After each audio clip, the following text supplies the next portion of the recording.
Hey guys, Drifter here. Today I have a video for you about running Xerath support. This is not a normal support at all. I just had this kind of crazy idea the other night that a lot of Xerath spells line up with why people pick support champions. You don't need a whole lot of AP on them, you don't need a whole lot of gold, high mana regen, lots of pokes, you know, crowd control, stuns, slows, all that sort of stuff. Now it's not perfect, mind you, but Xerath does actually, I think, have some viability as support, and I know that sounds absolutely crazy, but I'm going to explain to you why. Number one, his basic Q spell is a long-range, high-damage poke, and it can poke, and it can poke, and it can poke, and if you pair him with somebody like Caitlyn, or for instance Varus here, if you line your pokes up, you can poke people out of the lane really, really hard. For whatever reason, it didn't work quite as well in this gameplay. Of course, the one I record, the previous games where I tested it and didn't record it went much better, but what happened is that both Blitzcrank and Jinx down there had a whole lot of magic resist for no apparent reason. I just don't know what,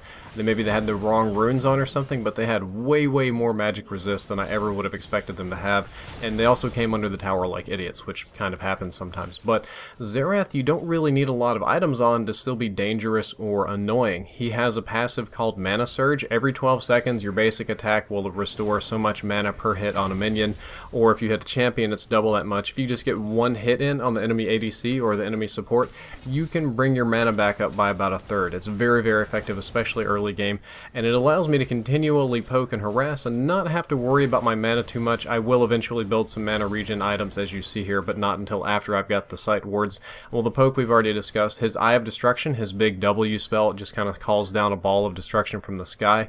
It has a 10% slow associated with it, which isn't very effective. However, if you hit them in the middle, it does bonus damage and it can slow them up to 80% depending on the level. That more or less locks them in place. It's like an exhaust. It can work.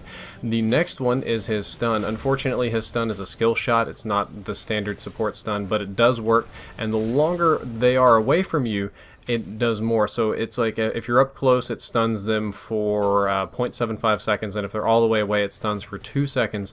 And because of, if you're running on a poke lane like this, you're going to be poking them down, and Varus is going to be poking them down, or Caitlyn, or Lucian, or somebody's going to be poking them.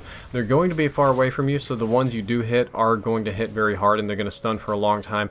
If you time it right, you can get an Q poke and drop the Eye of Destruction, and they're still slowed, and it works very well, mind you. I had a good time with it. His ultimate is probably not the best support traditional ultimate. It's more for kill, we'll call it kill securing more than anything, and I miss it on occasion. I have a tendency to also kind of fire blindly and check to see where they are. But this makes for you to be a very deadly poke kill lane down bottom. A lot of people like to run kill lanes with anti-stuns or Morgana stuns or Lux traps, and this is actually a more aggressive strategy than that, but it works very well. I don't think it works quite as well against tanky supports like Blitzcrank or Leona, or it actually works fairly well against Thresh because he's not quite as tanky early game, but supports like Sona and Nami, where you can just nail them really hard early on. I think Varus's poke is almost as good as mine, so Varus and Caitlyn, if you just focus the support for the sustain and push them out of the lane, it works very well. There is some weaknesses here. Xerath is squishy, he's very slow, he doesn't have a lot of self-escapes, a lot of self-peel, and you're going to be a burden in the middle of the game. That's what I found while I was doing this. My mid-game, after I bought my support items, after I had secured a few kills, but I hadn't had very much farm, I wasn't super high level, I wasn't as caught up to being a good Xerath as I would have been if I were in the middle lane, and I wasn't super useful in team fights. He became much more useful late game, but there was this crucial phase right after about, I don't know, 20 minutes or so, about 20 to 30 minutes, where I just did not feel like a good team player, and you're going to need a good team with some tanks or an ADC that can lock the people down to help you through this, which is another thing I forgot to mention. You need an ADC with very good lockdowns. Varus, I think, is almost perfect for this because his ultimate, when you do get it, stuns them, and it can stun multiple people because it bounces around. Jinx is very good, Caitlyn is very good. Anybody, any sort of ADC that has some sort of built-in crowd control along with a poke will work very good, and as long as you actually play support, you don't CS on purpose. Now you do need to actually shoot the minions, which I know is not good support, but that gets your mana back, and I believe that your ADC would rather you have a ton of mana for pokes than he would mind trading hits on the minions. You can be down bottom lane Xerath and do some work. And like I said, unfortunately the previous game I played, I was with Ezreal down there, which isn't ideal, but Ezreal went 13-2 and I went like 5-1 or something like that. It was really awesome.